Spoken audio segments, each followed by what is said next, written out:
नमस्कार, सत्यदर्शन न्यूज मध्ये आपले स्वागत आहे. मी पायल शहा. एक नजर टाकूया आजच्या ठळक घडामोडीवर. सोलापूर जिल्ह्यात दोन्ही राष्ट्रवादी एकत्र लढणार. जिल्हा परिषद निवडणुकीत राष्ट्रवादी काँग्रेस आणि राष्ट्रवादी काँग्रेस शरदचंद्र पवार पक्ष एकत्रित लढणार आहेत. एकत्रित लढत असताना भाजप सोडून अन्य पक्षाला सोबत घेतलं जाणार आहे.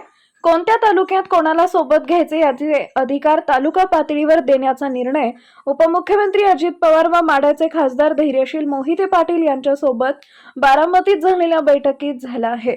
उपमुख्यमंत्री अजित पवार, खासदार धैर्यशील मोहिते पाटील, माळशिरसचे आमदार उत्तम जानकर, मोहोळचे आमदार राजू खरे, करमाळ्याचे आमदार नारायण पाटील, माढ्याचे आमदार अभिजित पाटील, राष्ट्रवादी काँग्रेसचे जिल्हाध्यक्ष उमेश पाटील, राष्ट्रवादी काँग्रेस शरदचंद्र पवार पक्षाचे जिल्हाध्यक्ष वसंत नाना देशमुख आदी उपस्थित होते.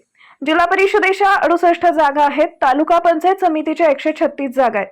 कोण किती जागा लढणार याबाबतही निर्णय झाला असून या संदर्भातील माहिती योग्य वेळी प्रसिद्ध केली जाणार आहे. जिल्ह्यातील नगर परिषद निवडणुकीत राष्ट्रवादी काँग्रेस शरदचंद्र पवार पक्षाला अकलूजमध्ये सत्ता मिळाली आहे.